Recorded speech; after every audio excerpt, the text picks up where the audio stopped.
First of all good afternoon. माझा trainer प्रगती ma'am यांच्याशी खूप आधी मी चर्चा केली सुरुवातीला. म्हणजे ही माझी सुरुवात जी आहे क्लास बघण्याची, म्हणजे मी जेव्हा सर्च करत होतो, माझं बेसिक सांगायला म्हणलं तर माझं बॅकग्राऊंड मी सेल्समध्ये होतो ॲज अ बिझनेस डेव्हलपमेंट. 3 कंपनीमध्ये काम केलं. मग तिथे वाटलं मला की यार आपण आता इथे पॅकेज तर वाढत नाही आहेत. मग आता मित्र सगळे IT मध्ये, माझं बॅकग्राऊंड सुद्धा कम्प्युटरमध्ये एज्युकेशन झालेलं. ते म्हणले 3 वर्ष काम केले, त्यांचं पॅकेज 20, 25, 15 अशा पद्धतीनं पॅकेज चाललं. नंतर चेक केलं की आपण आता एका रॉंग पाथ मध्ये गेलो असं वाटलं. बट जेव्हा मी काही फ्री सेशन्स होते फर्स्ट जीपीचे, 20 दिवस काहीतरी सेशन्स प्रोव्हाइड करत होते, तेव्हा मी पहिलं 2024 मध्ये वैशाली मॅमचे सेशन अटेंड केलेले.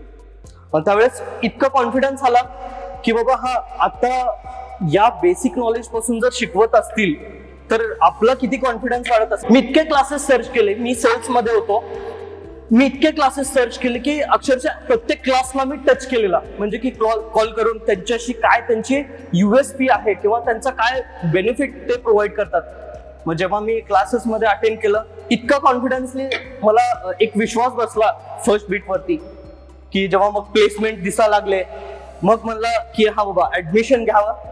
आणि जेव्हा मी सुरुवात केली, मे बॅच 15 मे बॅचचा मी विद्यार्थी, माझं इंटरॅक्शन पहिलं प्रगती मॅमशी झालं.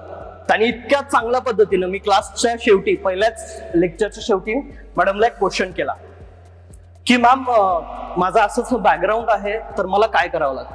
इतक्या फ्रीली त्यांनी सांगितलेलं, इतका कॉन्फिडन्स माझा बिल्ड झाला. त्यापासून एकही लेक्चर मी बंक केलेलं नव्हतं प्रगती मॅमचं. मग त्याच्यानंतर रणजित सर आहेत, दोन्ही रणजित सर आहेत, सरांचे पण लेक्चर्स अटेंड केलेले. मग सोनल मॅमचे लेक्चर्स अटेंड केलेले. मग आत्ता कॉन्फिडेंटली मला असं वाटतं की आतापर्यंत क्लासेस संपलेत म्हणजे आपलं पूर्ण संपलंय असं नाही. ही एक नवीन सुरुवात आहे की जेव्हा आपण एका प्लेसमेंट फेज मध्ये गेलोय, तर हीच कॉन्फिडेंटली आता मला इथून जास्त वर्क, म्हणजे आपल्याला सुद्धा जास्त वर्क करणं इथून गरजेचं आहे. So that's it from my side. Thank you so much.